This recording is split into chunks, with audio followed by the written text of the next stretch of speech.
दिल्ली में होने वाले चुनाव से पहले आम आदमी पार्टी चौतरफा गिर गई है। दर्शकों, इस बार आम आदमी पार्टी के मुखिया अरविंद केजरीवाल के लिए राजनीतिक राह आसान नहीं होने वाली है। अरविंद केजरीवाल और उनके दिग्गज साथियों के खिलाफ बीजेपी और कांग्रेस ने ऐसी गोलबंदी कर दी है कि मानो उन्हें कांटो खून नहीं है।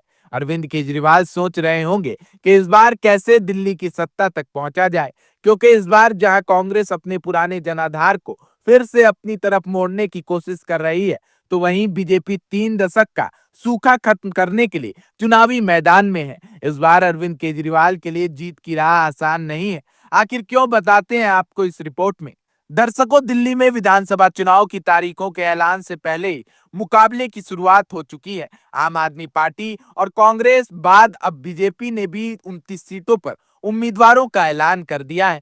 बीजेपी की पहली लिस्ट के बाद कई सीटों पर तीनों ही दलों के लड़ाके सामने आ गए हैं। आप मुखिया अरविंद केजरीवाल, उनके दाएं हाथ मनीष सिसोदिया और मौजूदा सीएम आतिशी के खिलाफ मुकाबले की तस्वीर साफ हो गई है।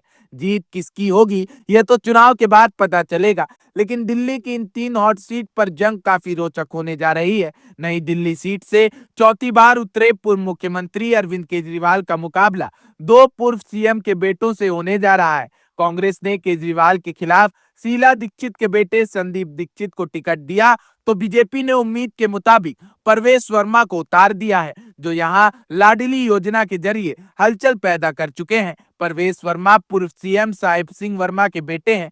छात्र नेता से सांसद तक रह चुके परवेश वर्मा एक तेज तर्रार नेता हैं। वहीं संदीप दीक्षित अपनी मां शीला दीक्षित के गुडविल और सहानुभूति के सहारे केजरीवाल की मुश्किल बढ़ा रहे हैं। केजरीवाल भले ही इस सीट से खुद शीला दीक्षित को हरा चुके हैं, लेकिन वह साल दूसरा था और यह साल दूसरा है। तब से अब तक यमुना में काफी पानी बह चुका है और हालात भी बदल चुके हैं। भ्रष्टाचार विरोधी आंदोलन की कोख से जन्मे अरविंद केजरीवाल ने तब शीला दीक्षित पर भ्रष्टाचार के आरोप लगाते हुए उन्हें चुनौती दी थी, और अब वह अपनी ईमानदारी का सर्टिफिकेट मांगने उतरे हैं। लेकिन कांग्रेस और बीजेपी के उम्मीदवारों के सामने आने के बाद जंगपुरा की जंग भी आसान नहीं रह गई है। कांग्रेस ने सिसोदिया के खिलाफ फरहाद सूरी को उम्मीदवार बनाकर पहले ही सिसोदिया के लिए मुश्किलें पैदा कर दी थी। अब बीजेपी ने पूर्व विधायक सरदार तरविंदर सिंह मारवा को टिकट देकर सही कसर पूरी कर दी। इस सीट पर मुस्लिम और सिख वोटर्स की अच्छी आबादी है। बीजेपी और कांग्रेस ने दोनों समुदायों से उम्मीदवार देकर सिसोदिया की घेराबंदी की है। कांग्रेस के दिग्गज नेता रहे मारवा 3 बार जंगपुरा से विधायक रह चुके हैं। वो साल 2022 में भाजपा में शामिल हो गए थे। वहीं फरहाद सूरी भी जंगपुरा और दिल्ली की सियासत के जाने माने चेहरे हैं। वह निजामुद्दीन वार्ड से लगातार पार्षद का चुनाव जीतते आ रहे हैं। वह दिल्ली कांग्रेस की दिग्गज नेता रही ताजदार बाबर के बेटे हैं। सूरी की मां 2 बार विधायक भी रही हैं।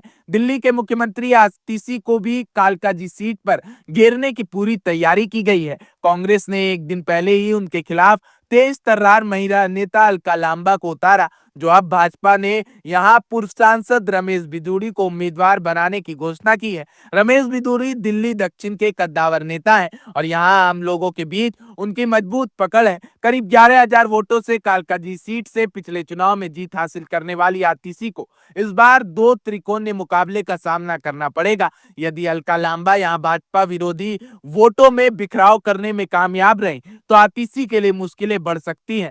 दोस्तों, जिस तरह से गोलबंदी की गई है अरविंद केजरीवाल की, उससे एक बात तो साफ है कि इस बार केजरीवाल कहीं अल्पमत के जाल में ना फंस जाए। Bureau report, OMH news. आप दर्शकों से विनम्र निवेदन है कि चैनल को सब्सक्राइब जरूर करें